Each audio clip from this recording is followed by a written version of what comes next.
Good morning class. पिछली class में हम लोगों ने बात करी थी कि एक मूविंग चार्ज पार्टिकल जब मैग्नेटिक फील्ड में होता है तो उस पर कितनी फोर्स लगती है और वो जो मैग्नेटिक फोर्स है वो क्या क्या काम करती है। कुछ इंपॉर्टेंट बातें हमने पढ़ी थी, जैसे कि वो मैग्नेटिक फोर्स कोई वर्क नहीं करती है, किसी तरह से काइनेटिक एनर्जी को चेंज नहीं करती है, किसी तरीके से स्पीड को चेंज नहीं करती है, और मैग्नेटिक फोर्स सिर्फ और सिर्फ डायरेक्शन को ही चेंज कर सकती है। तो ये कुछ इंपॉर्टेंट बातें हमने पिछली क्लास में पढ़ी थी मैग्नेटिक फोर्स के बारे में। आज हम इसी कहानी को कंटिन्यू करेंगे और सबसे पहले हम शुरुआत करेंगे कि इस मैग्नेटिक फोर्स की डायरेक्शन को कैसे हम फाइंड आउट करेंगे। तो हम स्टार्ट करेंगे फ्लेमिंग्स लेफ्ट हैंड रूल से। Fleming's left hand rule. Fleming's left hand rule क्या था, इसको समझिएगा। फ्लेमिंग का लेफ्ट हैंड रूल वैसे तो असलियत में किसी करंट कैरिंग कंडक्टर को मैग्नेटिक फील्ड में रखने पे जो मैग्नेटिक फोर्स लगती है उस फोर्स की डायरेक्शन निकालने के काम आता है, लेकिन क्योंकि अभी तक हमने वो टॉपिक पढ़ा नहीं है, वो टॉपिक हम बाद में पढ़ेंगे, तो मैं फिलहाल इस फ्लेमिंग लेफ्ट हैंड रूल को आपको मूविंग चार्ज पार्टिकल के लिए लेने सिखाऊंगा। तो फ्लेमिंग का लेफ्ट हैंड रूल कहता है कि अपने लेफ्ट हैंड के थंब, फर्स्ट फिंगर और सेंट्रल फिंगर तीनों को एक दूसरे के म्यूचुअली परपेंडिकुलर रखेंगे। किस किस को? थंब, फर्स्ट फिंगर और सेंट्रल फिंगर तीनों को एक दूसरे के हम म्यूचुअली परपेंडिकुलर डायरेक्शन में रखेंगे।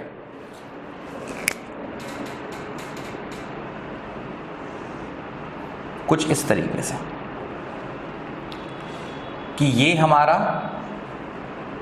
थंब है, ये हमारी फर्स्ट फिंगर है और ये सेंट्रल फिंगर।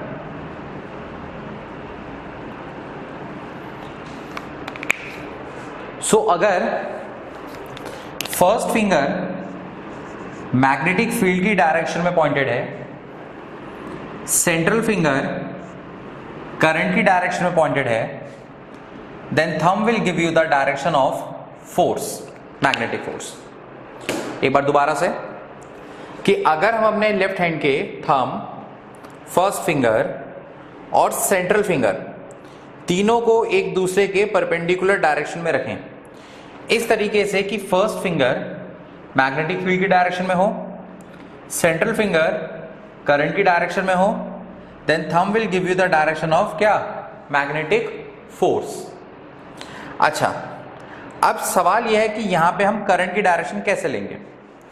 तो जैसा आपने करंट इलेक्ट्रिसिटी में सीखा था कि अगर पॉजिटिव चार्ज पार्टिकल्स जिस डायरेक्शन में जाएंगे उनका इफेक्टिव करंट भी सेम डायरेक्शन में होता है, और नेगेटिव चार्ज पार्टिकल जिस डायरेक्शन में जाएंगे उनका इफेक्टिव करंट उनके जस्ट अपोजिट डायरेक्शन में होगा। तो ये हमने कॉन्सेप्ट सीखा था करंट इलेक्ट्रिसिटी में कि जो पॉजिटिव चार्ज पार्टिकल की डायरेक्शन होगी, पॉजिटिव चार्ज पार्टिकल के मोशन की डायरेक्शन होगी, उसी को हम इफेक्टिव करंट की डायरेक्शन कंसीडर करते हैं, और नेगेटिव चार्ज पार्टिकल के जो डायरेक्शन होती है उसके जस्ट अपोजिट डायरेक्शन को हम करंट की डायरेक्शन कंसीडर करते हैं। तो यहाँ पे पार्टिकल जिस डायरेक्शन में मूव कर रहा है तो आप उसके साइन के हिसाब से आप करंट की डायरेक्शन निकालेंगे। मैग्नेटिक फील्ड हमें यहाँ गिवन नहीं होती है, ज्यादातर केसेस में मैग्नेटिक फील्ड या तो इनवर्ड होती है या आउटवर्ड होती है। सो मैग्नेटिक फील्ड और करंट हमें पता चल जाएगा, तो हम इस चार्ज पार्टिकल की फोर्स की डायरेक्शन को भी फाइंड आउट करेंगे। ठीक है जी। तो चलिए पहले आप इसको ऐसे नोट कर लीजिए। इसकी मैं कोई थ्योरी नहीं लिखवा रहा हूं, क्योंकि एज इट इज कभी ये पूछा जाता है नहीं। हाँ, इसको अप्लाई करने के लिए आता है। तो ऐसी याद कीजिए कि फर्स्ट फिंगर मैग्नेटिक फील्ड की डायरेक्शन में, सेंट्रल फिंगर अगर करंट की डायरेक्शन में, then thumb will give you the direction of magnetic force. इसको ऐसे ही नोट कर लीजिए। इसके बेसिस पे कुछ हम एग्जांपल देखते हैं।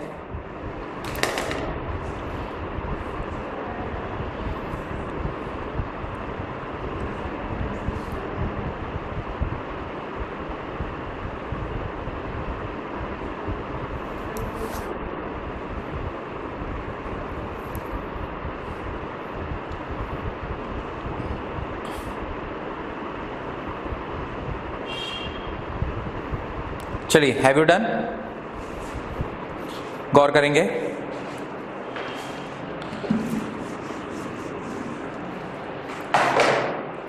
अब इसको अप्लाई कैसे करते हैं जरा यहां गौर करते हैं। सो एग्जाम्पल नंबर 1,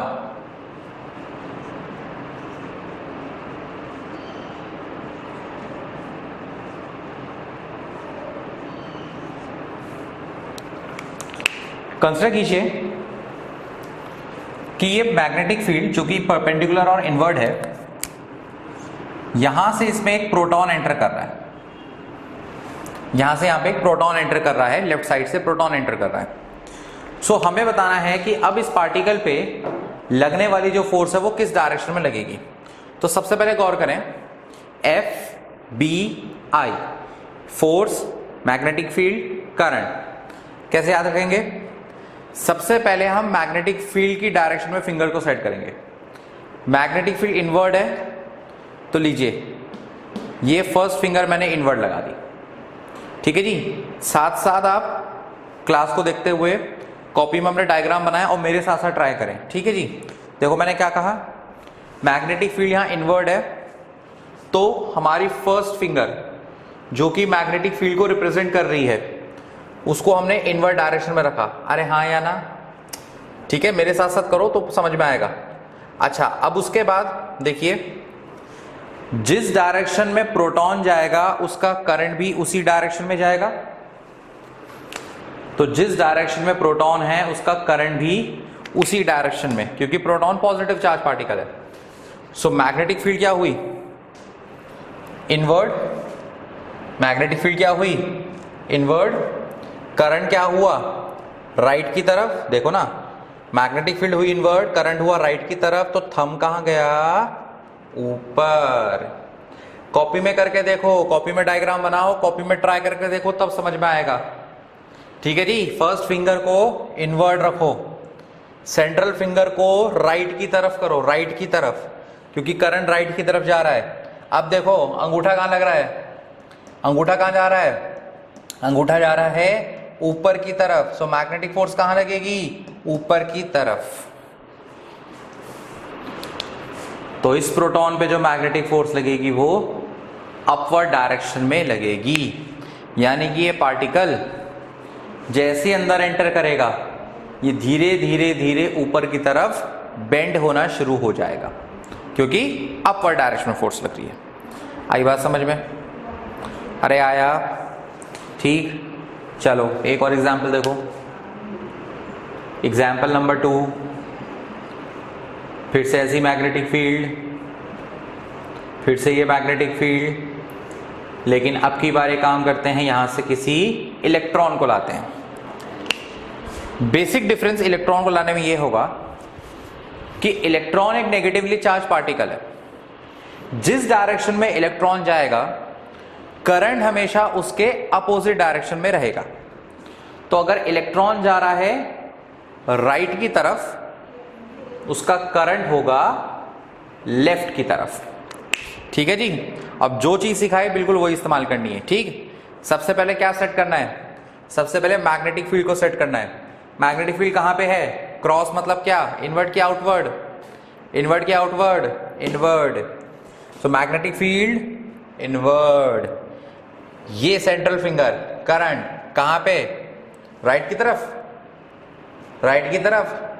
अब जाओ लेफ्ट की तरफ, ऐसे चेक कर लो। फर्स्ट फिंगर मैग्नेटिक फील्ड है, अंदर है। सेंट्रल फिंगर करंट है, लेफ्ट की तरफ है। अब देखो अंगूठा कहां है मेरा? कॉपी में साथ साथ मेरे ट्राई करोगे तब समझ में आएगा, वरना समझ में नहीं आएगा, मैं बता दूं पहले। अंगूठा कहां है?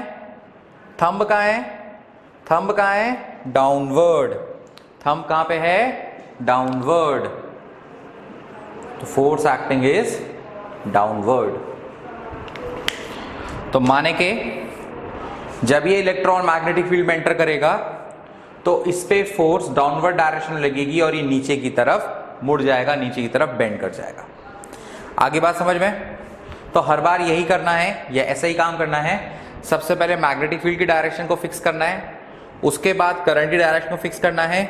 जब ये दो डायरेक्शन फिक्स हो जाएंगी मैग्नेटिक फोर्स अपना आप आ जाएगा। ठीक है जी, चलिए नोट कर लीजिए इसको, दोनों एग्जाम्पल बना लीजिए।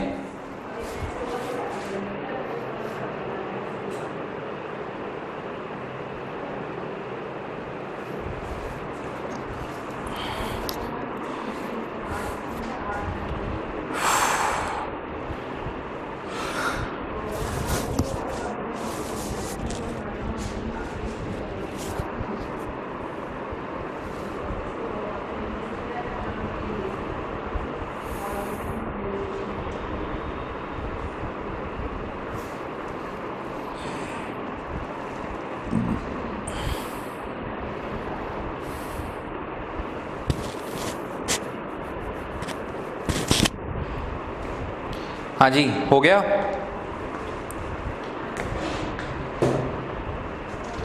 अरे हो गया मेरे मुन्ना। चलो जी आगे बढ़े। इसके बाद लिखिए,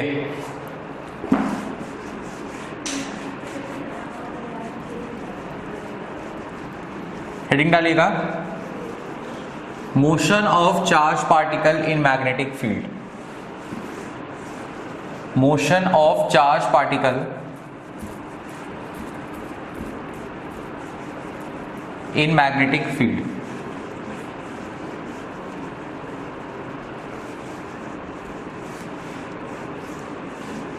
motion of charge particle in magnetic field. कोई भी चार्ज पार्टिकल मैग्नेटिक फील्ड में किस पाथ को फॉलो करेगा, किस ट्रेजेक्टरी को फॉलो करेगा, यह असल में डिपेंड करता है उस पार्टिकल और मैग्नेटिक फील्ड दोनों के बीच के डायरेक्शन को। पार्टिकल की वेलोसिटी और मैग्नेटिक फील्ड इन दोनों की डायरेक्शन पे डिपेंड करता है। तो यहां पे हमारे पास 3 केस अराइज होते हैं। केस नंबर 1 कि when particle enters parallel or anti-parallel to magnetic field. When particle enters parallel or anti-parallel to magnetic field, या फिर आप इसको along the magnetic field भी कह सकते हो, along the magnetic field lines भी कह सकते हो।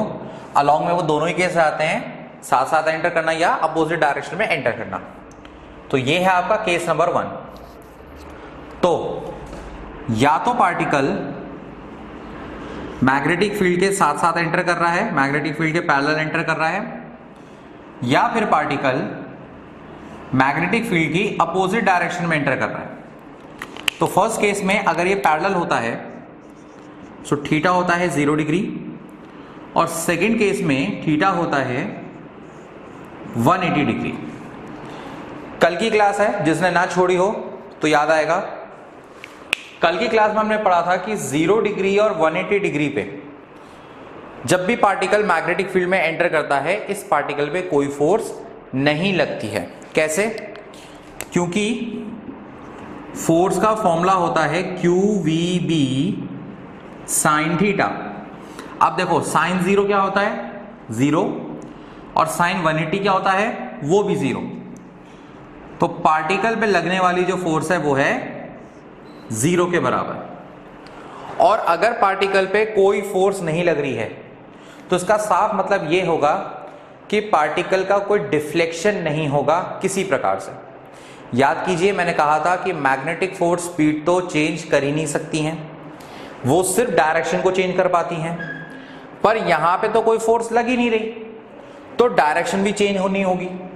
इसका मतलब यह होगा पार्टिकल जैसे एंटर करा है बिल्कुल वैसा ही स्ट्रेट अनडिफ्लेक्टेड मैग्नेटिक फील्ड में से पास कर जाएगा, सीधा सीधा मैग्नेटिक फील्ड से बाहर निकल जाएगा विदाउट एनी डिफ्लेक्शन। तो इसका मतलब यह हुआ 10 पार्टिकल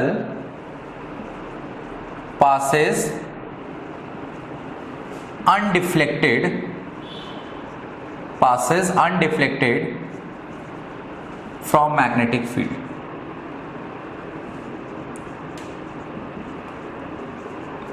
और आप कह सकते हैं और it follow a straight path, और will follow a straight path या स्ट्रेट लाइन, तो स्ट्रेट लाइन या स्ट्रेट पाथ को फॉलो करेगा। बात समझ में आ गई? सो अगर 0 डिग्री और 180 डिग्री पे पार्टिकल एंटर करता है, पैरेलल या एंटी पैरेलल एंटर करता है, तो पार्टिकल को कोई डिफ्लेक्शन का सामना नहीं करना पड़ेगा। वो जैसा एंटर करा है बिल्कुल वैसा ही बाहर निकल जाएगा, क्योंकि कोई फोर्स नहीं लगी है। And in that case the particle follow a straight path. ठीक है जी, चलिए केस नंबर 1 जल्दी कीजिए।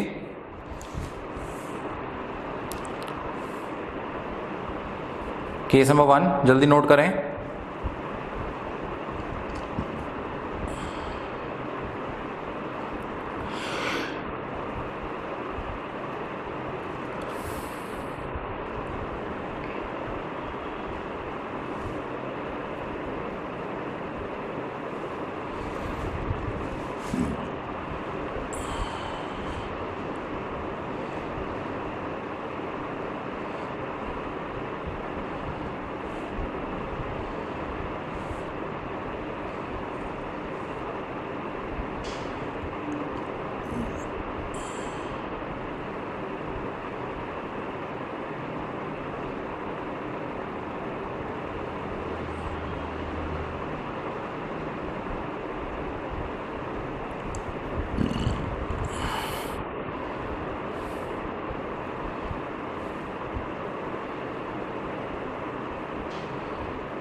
हाँ जी, लिख लिया? जल्दी आज चलाओ मुन्ना, क्या कर रहे?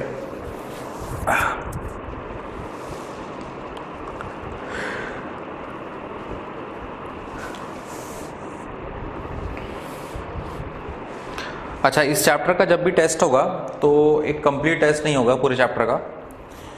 इस चैप्टर के टेस्ट को हम 2 पार्ट में डिवाइड करेंगे। इसमें जो पहला टेस्ट होगा वो होगा आपका साइक्लोट्रॉन तक, नहीं साइक्लोट्रॉन भी ज़्यादा हो जाएगा।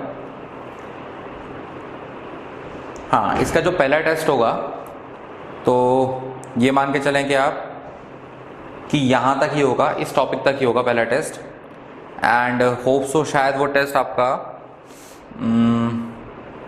नेक्स्ट 1-2 डेज में होगा, तो जो भी होगा उसकी नोटिफिकेशन आपको मिल जाएगी। और जो बाकी जो half of the part remaining part है, जो बाकी half of the remaining part है, उसका टेस्ट चैप्टर कंप्लीट होने पे होगा।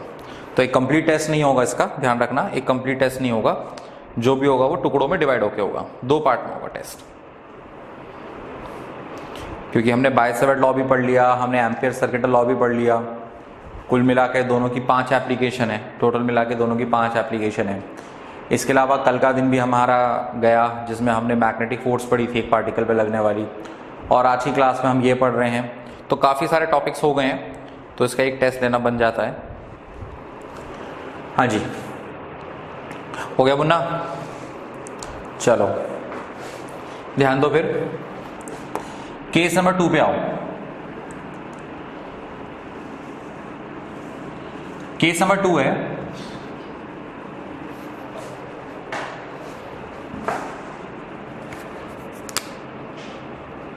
when particle enters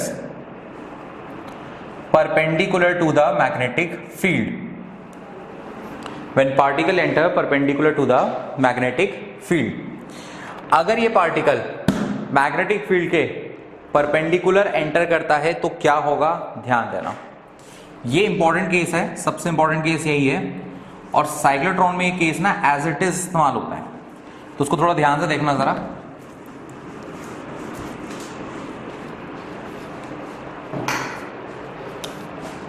अगर कोई पार्टिकल मैग्नेटिक फील्ड के परपेंडिकुलर एंटर करता है, theta is equals to 90 degree, दो बातें आप यहां पे ध्यान रखेंगे। पहली चीज कि जो फोर्स लग रही है, जो मैग्नेटिक फोर्स लग रही है, वो हमेशा वेलोसिटी के परपेंडिकुलर लगेगी। वो फोर्स है कितनी? F equal to q v b sine theta यानी कि साइन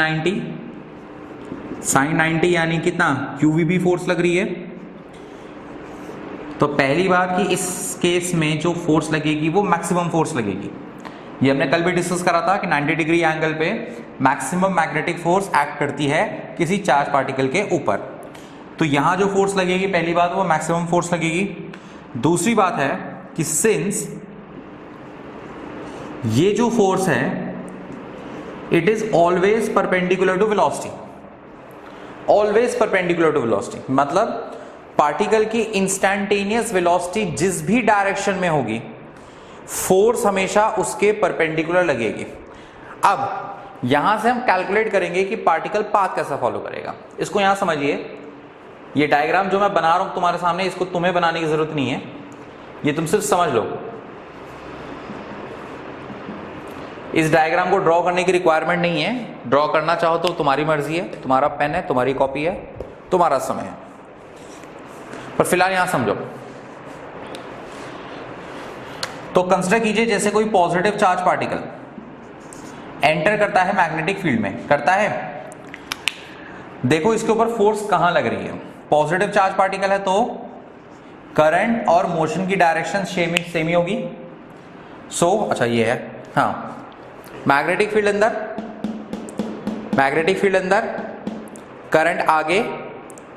करंट आगे, फोर्स ऊपर की तरफ। जैसे ही ये पार्टिकल अंदर एंटर करेगा, ये अपने पाथ से ऊपर की तरफ बेंड हो जाएगा, क्योंकि मैग्नेटिक फोर्स अपवर्ड डायरेक्शन में लग रही है, तो ये पार्टिकल अपवर्ड डायरेक्शन में बेंड हो जाएगा, ठीक है। लेकिन ये पार्टिकल जैसे ही अपवर्ड बेंड होगा ना, थोड़ा सा अपवर्ड बेंड होगा, फोर्स की डायरेक्शन भी चेंज हो जाएगी। कैसे भाई? फोर्स हमेशा परपेंडिकुलर होती है किसके? मोशन के। तो जैसी पार्टिकल एंटर करा, फोर्स ऊपर लग रही थी, इसलिए पार्टिकल ऊपर बेंड कर गया। जैसी पार्टिकल बेंड करा, मोशन की डायरेक्शन चेंज हुई, फोर्स की डायरेक्शन भी चेंज होगी, क्योंकि फोर्स हमेशा पार्टिकल के मोशन के परपेंडिकुलर लगता है। तो देख रहे हो, पहले फोर्स ऊपर लग रही थी, अब फोर्स थोड़ा टेढ़े में लग रही है, क्योंकि क्या है? पार्टिकल ऊपर की तरफ बेंड कर गया, मोशन की डायरेक्शन थोड़ी सी चेंज हो गई। इधर बेंड करने के कारण, इधर फोर्स लगने के कारण पार्टिकल और बेंड कर जाएगा।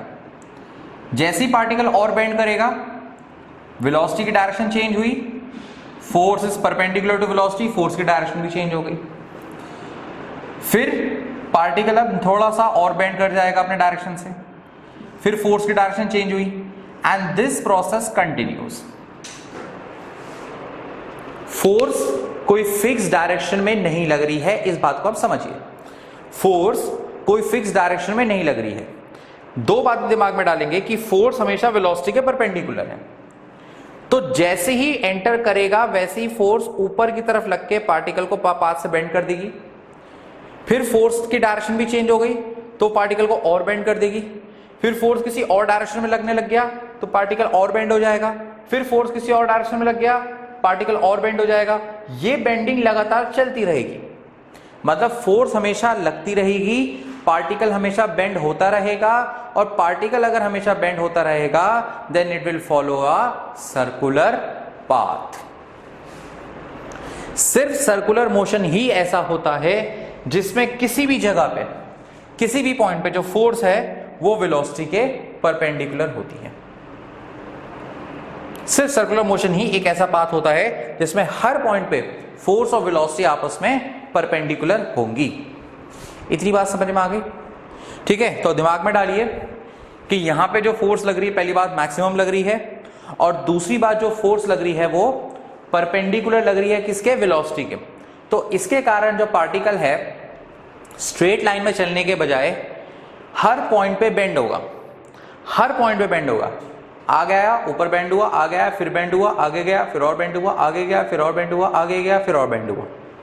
ये बेंडिंग लगातार चलती जाएगी, और बार बार बेंड होने के कारण पार्टिकल फिर वहीं पे पहुंच जाएगा जहां से उसने चलना शुरू करा था। That mean it will follow a circular path. ठीक है जी। सो पहले तो आप यहां तक कहानी उतार लीजिए, पहले आप यहां तक कहानी उतार लीजिए, उसके बाद कुछ कहानी मैं बोलता हूं, ठीक है। तो मैं इसको रब कर दूंगा। फिलहाल आप यहां तक कहानी उतारिए केस 2 की, इसकी आगे की कहानी मैं बोलता हूं, जल्दी करो जरा।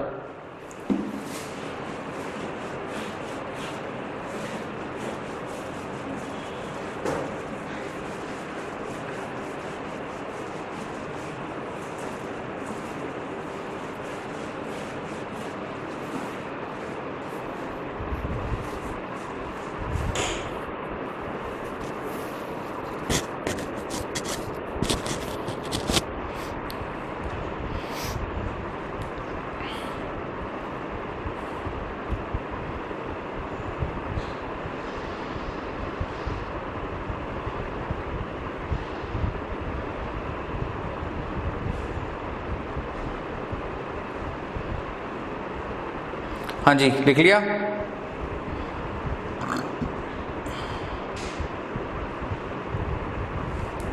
चलिए लिखना शुरू करें।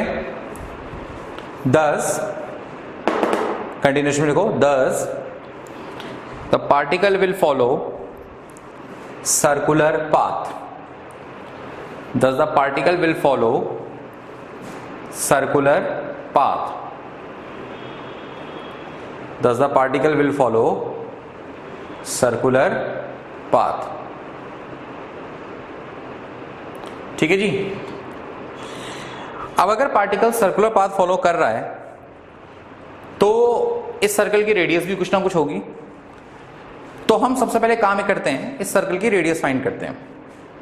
लेकिन उसमें हमें क्या कॉन्सेप्ट लगाएंगे कि सर्कुलर पाथ में घूमने के लिए तो सेंट्रीपिटल फोर्स की रिक्वायरमेंट होती है, और सेंट्रीपिटल फोर्स यहां पे कौन सी फोर्स बनेगी, यहां पे सिर्फ और सिर्फ मैग्नेटिक फोर्स मौजूद है, तो यही फोर्स हमारा सेंट्रीपिटल फोर्स का काम करेगी। तो उसको लिखेंगे कि here magnetic force will provide the necessary centripetal force, necessary centripetal force, यानी कि जो हमारा QVB है वही हमें सेंट्रीपिटल फोर्स mv²/r प्रोवाइड कराएगा। तो ए के वेलोसिटी से वेलोसिटी कैंसिल हुई, सो रेडियस का फॉर्मूला हमारे पास आ गया क्या, mv/qb। ये हमारे पास एक इनिशियल फॉर्मूला होगा कि r is equal to mv/qb, where m is the mass of the particle, v is the velocity of particle, q is the charge and b is the magnetic field। और इसी फॉर्मूले को आप कई तरीके से लिख सकते हो, जैसे कि और r इक्वल टू p/qb, जहां पे p बराबर mv, इसको कहा जाता है लीनियर मोमेंटम, इसको कहा जाता है लीनियर मोमेंटम। और सेम फॉर्मूले को आप एनर्जी की टर्म में लिख सकते हो कि R equal to under root of 2m capital E upon QB। ये कहां से आया, बचपन में आपने एक रिलेशन पढ़ा था between the linear momentum and kinetic energy, कि linear momentum is equals to under root of 2me, जहां पे E को हम क्या कहते हैं, काइनेटिक एनर्जी। तो एक बचपन में रिलेशन पढ़ा था, तो वो रिलेशन यहां पे आज इस्तेमाल हो जाएगा। तो रेडियस के फिलहाल अभी आपके पास 3 फॉर्मूले हो गए, एक R equal to mv/qb, second step में मैंने mv को किसके बराबर पुट कर दिया, p यानी मोमेंटम के बराबर, तो p/qb हो गया। और तीसरे स्टेप में हो गया R equal to under root of 2me/qb, जहां पे E यानी हो गई हमारी काइनेटिक एनर्जी। ठीक है जी। चलिए कॉपी पेस्ट करेंगे इसको फटाफट।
हाँ जी, हो गया।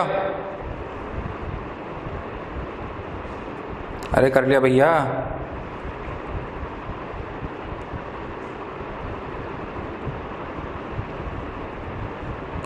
चलो जी फिर आगे बढ़ें।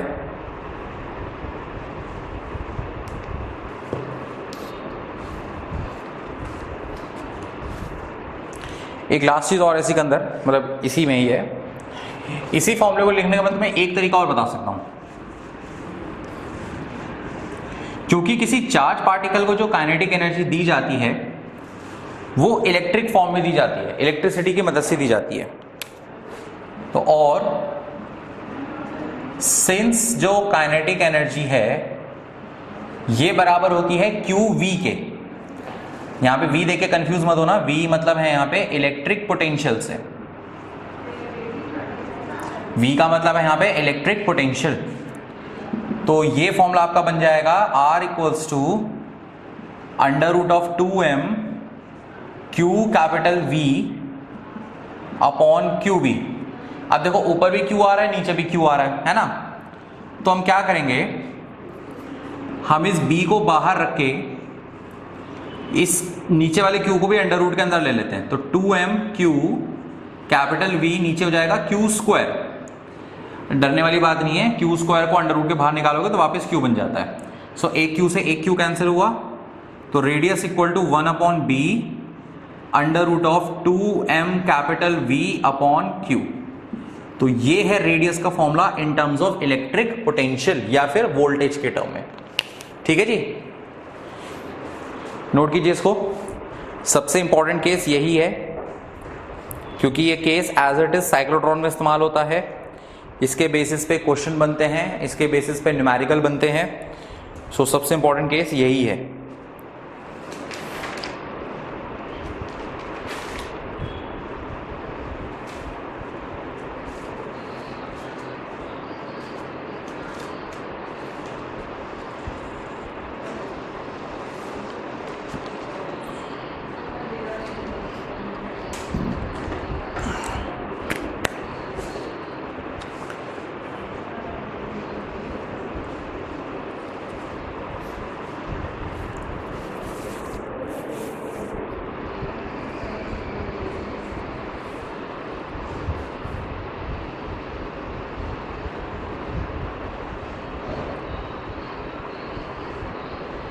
ठीक है जी, चलिए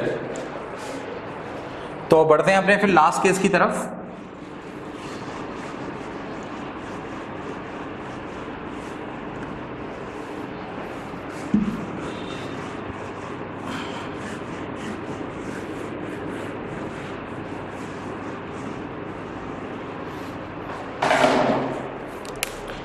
केस नंबर 3 है कि when particle enters magnetic field at any other direction, मतलब पैरेलल, एंटी पैरेलल, परपेंडिकुलर, इनको छोड़ के अगर किसी और डायरेक्शन में एंटर करता है तो क्या होगा, ध्यान दें। सो कंसिडर कीजिए कि मैग्नेटिक फील्ड B के साथ पार्टिकल की वेलोसिटी जो v है वो थीटा एंगल बना रही है। अब ये थीटा कुछ भी हो सकता है, पर ये थीटा ना तो 0 डिग्री हो सकता है, ना 90 हो सकता है, ना 180 हो सकता है। तो इस बात का ध्यान रखें, 0 नहीं होगा, 90 नहीं होगा, 180 नहीं होगा। 0 और 180 तो केस नंबर 1 में हो गए और 90 जो है केस नंबर 2 में होगा। तो इन तीनों को छोड़ के आप कोई सा भी एंगल फिलहाल कंसिडर कर लीजिए। तो अगर ऐसा होता है तब इस केस में क्या होगा। अगर वन लाइनर बोलूं then the particle will follow helical path. जिनको रीजन से मतलब नहीं है वो यहां सुन के क्लास को 2 मिनट आगे स्किप कर दें, ठीक है। जिनको रीजन सुनने से मतलब नहीं है वो सिर्फ ये सुन लीजिए कि in this case the particle will follow helical path. और हेलिकल पाथ क्या होता है, ऐसा पाथ होता है। तो पार्टिकल गोल भी घूमता जाएगा और आगे भी जाता जाएगा, मतलब एक ही जगह पे चक्कर नहीं लगाएगा, चक्कर लगाता लगाता बिल्कुल आगे की तरफ जाएगा। सही है जी। जिनको रीजन सुनने से मतलब नहीं है वो क्लास को 2 मिनट आगे भेज दीजिए, बाकी लोग यहां गौर करें। ऐसा इसलिए होता है क्योंकि वेलोसिटी के 2 कंपोनेंट होते हैं। यहां पे वेलोसिटी के 2 कंपोनेंट हो जाएंगे। एक कंपोनेंट होगा ये v cos थीटा, जो मैग्नेटिक फील्ड के साथ है, इसको मैं बोलता हूं v पैरेलल, इसको बोलता हूं v पैरेलल। ये v11 नहीं लिखा हुआ, ये v पैरेलल लिखा हुआ है। और दूसरा कंपोनेंट होता है जो मैग्नेटिक फील्ड के परपेंडिकुलर होता है, जिसे मैं लिखता हूं v परपेंडिकुलर, और ये होता है v sin थीटा। तो यहां पे मैग्नेटिक फील्ड के 2 कंपोनेंट हो जाते हैं, एक मैग्नेटिक फील्ड के साथ, सॉरी वेलोसिटी के 2 कंपोनेंट हो जाते हैं, एक मैग्नेटिक फील्ड के साथ और एक मैग्नेटिक फील्ड के परपेंडिकुलर। तो जो मैग्नेटिक फील्ड के साथ है वो v पैरेलल हो गया, जो मैग्नेटिक फील्ड के परपेंडिकुलर है वो v perpendicular v sin theta हो गया। तो आप ऐसे समझ सकते हैं कि पार्टिकल के पास अभी 2 वेलोसिटी हैं, एक मैग्नेटिक फील्ड के साथ है, एक मैग्नेटिक फील्ड के परपेंडिकुलर है। जो साथ वाली वेलोसिटी है उसमें लगेगा केस नंबर 1 कि जब पार्टिकल की वेलोसिटी मैग्नेटिक फील्ड के साथ होती है तो वो स्ट्रेट लाइन पाथ फॉलो करती है, यानी सीधा सीधा आगे जाती है। ठीक, जो परपेंडिकुलर वाला कंपोनेंट है v sin थीटा, वो मैग्नेटिक फील्ड के परपेंडिकुलर है। तो इसमें लगेगा क्या? इसमें लगेगा केस नंबर 2 कि अगर वेलोसिटी मैग्नेटिक फील्ड के परपेंडिकुलर होती है तो पार्टिकल सर्कुलर पाथ फॉलो करेगा। तो समझो, पार्टिकल में 2 वेलोसिटी हैं, एक वेलोसिटी चाहती है पार्टिकल आगे जाए, एक वेलोसिटी चाहती है पार्टिकल गोल घूमे। एक चाहती है आगे जा, एक कहती है गोल घूम, आगे जा गोल घूम, आगे जा गोल घूम। पार्टिकल दोनों को काम करेगा, यानी कि पार्टिकल सर्कुलर पाथ भी फॉलो करेगा लेकिन साथ साथ आगे भी बढ़ता जाएगा, साथ साथ आगे भी बढ़ता जाएगा। और इसी तरह के पाथ को हम कहते हैं हेलिकल पाथ। तो सुन लीजिए, जो v cos थीटा वाला कंपोनेंट है, जो पैरेलल कंपोनेंट है, जो कि मैग्नेटिक फील्ड के साथ है, वो पार्टिकल को सेम डायरेक्शन में चलने के लिए मजबूर कर रहा है। जो v परपेंडिकुलर है, v sin थीटा है, जो मैग्नेटिक फील्ड के परपेंडिकुलर डायरेक्शन में है, वो पार्टिकल को गोल घूमने के लिए मजबूर कर रहा है। सो पार्टिकल दोनों में से किसी का दिल नहीं दुखाएगा, दोनों की बात सुनेगा, गोल भी घूमेगा, आगे भी जाएगा, यानी ultimately it will follow a helical path. So particle will follow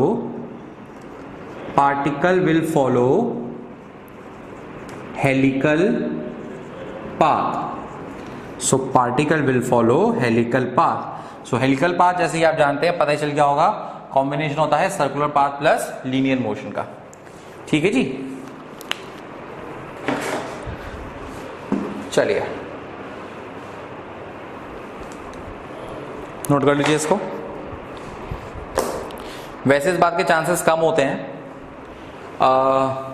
कि एग्जाम में आपसे इसका रीजन पूछे, लेकिन क्योंकि पिछले कई सालों में एप्लीकेशन बेस्ड पेपर आना शुरू हो गया है दोनों ही बोर्ड में, चाहे वो CBSE हो चाहे वो ISC हो, तो क्योंकि एप्लीकेशन बेस्ड पेपर आना शुरू हो गया है तो हमें ये केस भी हमारे लिए इंपॉर्टेंट हो जाएंगे। हालांकि पहले कई साल पहले अगर आप उठा के देखेंगे पेपर, 17-18 से पहले के पेपर उठा के देखेंगे तो आपको ऐसे क्वेश्चन नहीं दिखेंगे, बिल्कुल नहीं दिखेंगे। और इसी कारण से कई जो टीचर्स हैं, पुराने टीचर्स हैं, वो अभी भी जो पुराने ढर्रे पे चल रहे हैं, वो अभी भी इन टॉपिक्स पे ज़्यादा फोकस नहीं करते। लेकिन अब क्या है कि पैटर्न चेंज हो रहा है तो हमें भी चेंज होना पड़ेगा, सीधी बात है, हमें भी अप टू डेट रहना पड़ेगा, वरना फिर हम भी कहीं यहाँ कहीं पीछे रह जाएंगे इन सब में। ठीक है जी, तो आप इसे नोट कीजिए फटाफट। तो ये आपके तीनों के तीनों केस हुए समाप्त।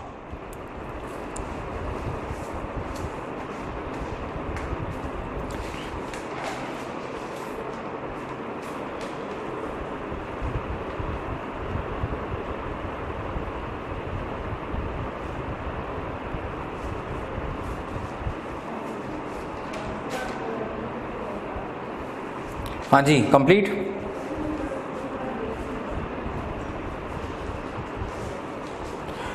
तो चलिए, अभी तो समय ज़्यादा नहीं है कि मैं नया टॉपिक शुरू करा सकूं, तो एक काम करते हैं, इसी पे हम कुछ क्वेश्चंस करते हैं, थोड़े बहुत क्वेश्चन करते हैं, और बाकी कल से हम लोग शुरू करेंगे हमारा नया topic, that is called the cyclotron.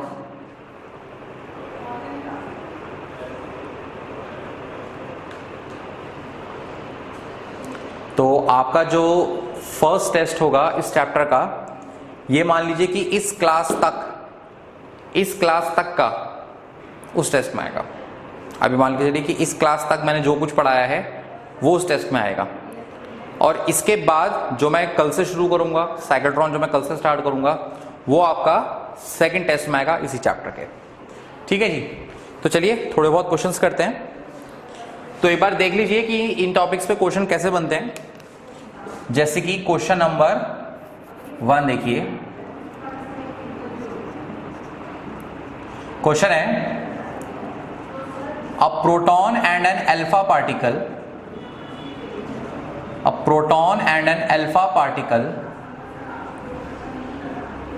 enters same magnetic field with same speed, with क्या, same speed. Find the ratio of radii of their circular paths. ठीक है जी। तो क्वेश्चन पे ध्यान दीजिए।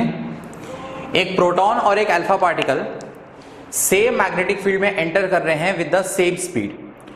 सो हमें क्या करना है, इनकी सर्कुलर पाथ की रेडियस का रेशियो फाइंड करना है। ठीक है जी। तो दो पार्टिकल है देखो हमारे पास, एक है हमारे पास प्रोटॉन और एक है हमारे पास अल्फा पार्टिकल। तो प्रोटॉन का हमें यहां पे चार्ज और मास दोनों की जरूरत होगी। तो प्रोटॉन का चार्ज होता है +e, प्रोटॉन का जो मास होता है वो होता है mp, जबकि जो अल्फा पार्टिकल होता है उसका जो चार्ज होता है वो होता है 2e, प्लस का 2e होता है, और इसका जो मास होता है वो होता है 4mp। mp यानी मास ऑफ प्रोटॉन। तो अल्फा पार्टिकल का मास प्रोटॉन के मास का 4 गुना होता है, और अल्फा पार्टिकल का जो चार्ज है वो प्रोटॉन के चार्ज का दुगना होता है। तो हमें क्या निकालना है, इनकी रेडियस का रेशियो r1/r2, ये निकालना है रेडियस का रेशियो। क्वेश्चन में उसने ये कहा कि दोनों की स्पीड सेम है, तो स्पीड वाला फॉर्मूला लगाएंगे, यानी mv/qb। तो m1v q1b, m2v/q2b। क्योंकि वेलोसिटी सेम है तो स्पीड सेम है दोनों की, तो v और v सेम रखा। मैग्नेटिक फील्ड भी सेम है तो v और v सेम रखा। तो सॉल्व करके ये बन जाएगा m1/m2 इंटू q2/q1। ये हो जाएगा, पूरा सॉल्व करके आ जाएगा। ठीक है जी। अब आप वैल्यू पुट कर लीजिए। तो 1 मास यानी हो गया कितना, mp के बराबर। सेकंड का मास यानी हो गया 4mp के बराबर। q2 हो गया आपका क्या, 2e के बराबर, और e हो गया e के बराबर। तो mp से mp गया, e से e गया, 2 से 4 गया, so that is 1/2। That is 1/2। तो ये प्रोटॉन और अल्फा पार्टिकल की रेडियस का रेशियो आ गया कि प्रोटॉन की रेडियस अपॉन अल्फा पार्टिकल की radius is equals to 1/2। So alpha particle ज्यादा बड़े सर्कुलर पाथ में घूमेगा एज कंपेयर टू प्रोटॉन। ठीक है जी, नोट करें इसको। और ऐसा ही एक क्वेश्चन मैं आपके सामने यहां पे लिख रहा हूं, तो इसको आप स्वयं कीजिएगा। लगभग ऐसा ही क्वेश्चन होगा ये। ऐसे और क्वेश्चन बाकी आपको असाइनमेंट में मिल जाएंगे आपके।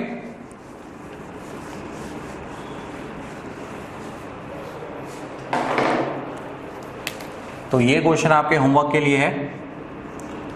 क्वेश्चन है कि a proton,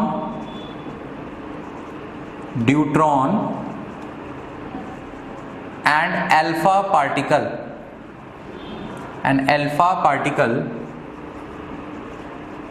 enters same magnetic field